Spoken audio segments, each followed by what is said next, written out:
As I walked onto the plane, the first thing I heard was, "Back there's where you're supposed to be." Not a warm welcome, just a cold, dismissive voice that made it clear I didn't belong. But honestly, I expected it.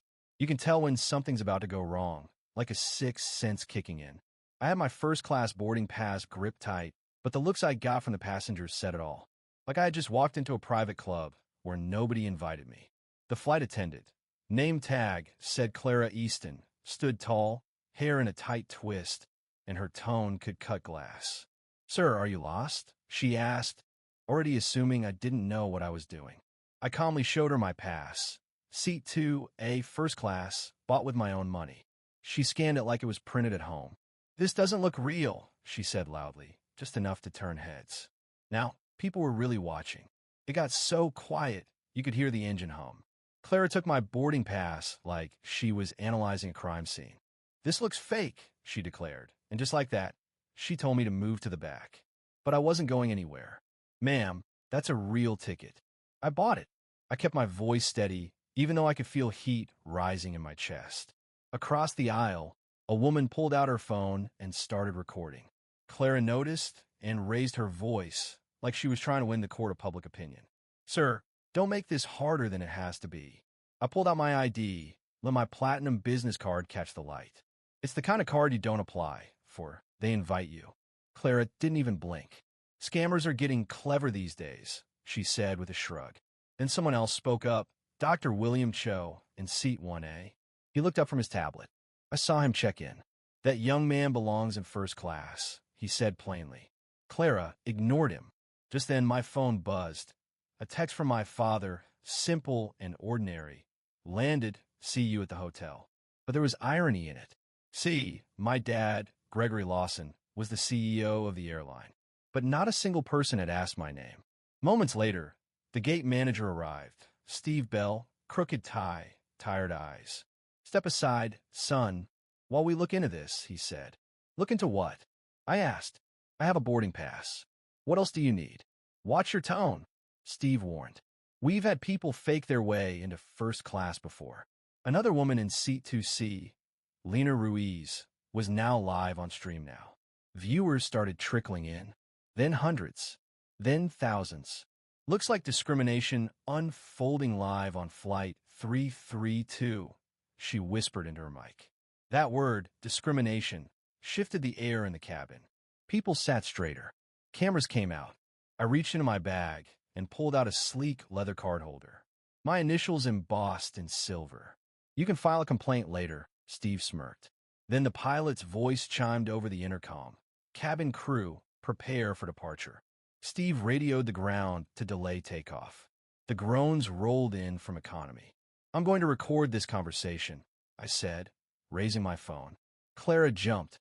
"You can't film crew." Dr. Cho leaned in. "Actually, yes, he can. It's allowed." Lena's viewer count surged past 3,000. Comments flew in. "Racist. Lawsuit incoming. Name the airline." 2 security officers arrived, Officer Daniels and Officer Blake. One alert, one just exhausted. "What's going on here?" Daniels asked. Steve quickly spun the story like I was crashing a private party. Daniels turned to me. "Mind showing your ID and ticket again?" I handed them over. He scanned both, checked the watermark. "Looks valid to me." Clara wouldn't let up. "It's the way he's dressed," she said weakly. "It just doesn't seem right."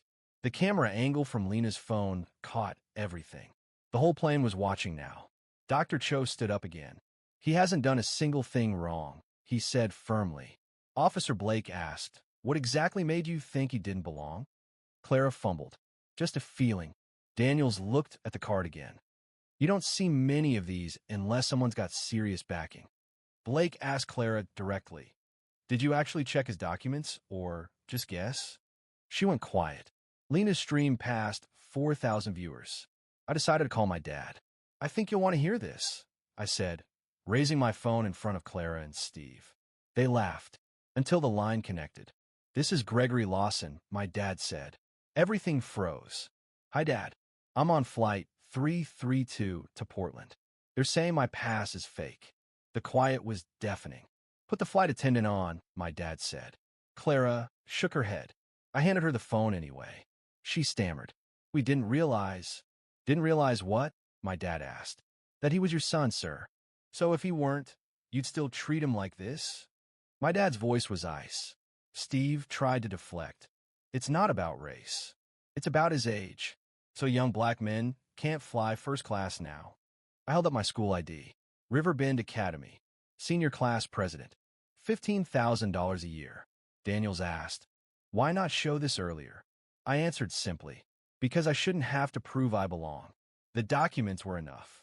Dad asked, is this being recorded? Yes, sir, I replied. Thousands are watching live. Good. This plane isn't leaving until this is fixed.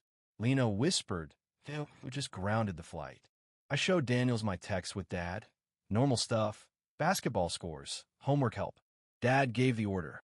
Marcus, take your seat. Officers, ensure he's treated equally.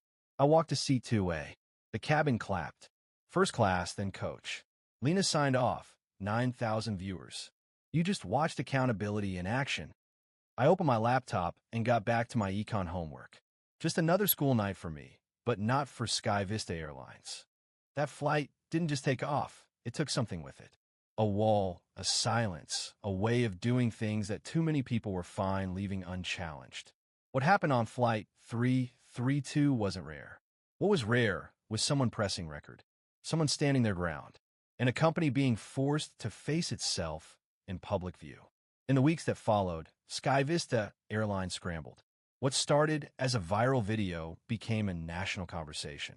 The airline's leadership was in crisis mode. PR teams worked overtime, and internal investigations swept through departments like wildfire. Policies changed. Trainings were ordered.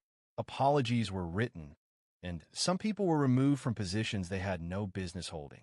But more important than the company's damage control was something else. People started sharing their stories. Stories from travelers, employees, even pilots who had stayed silent too long.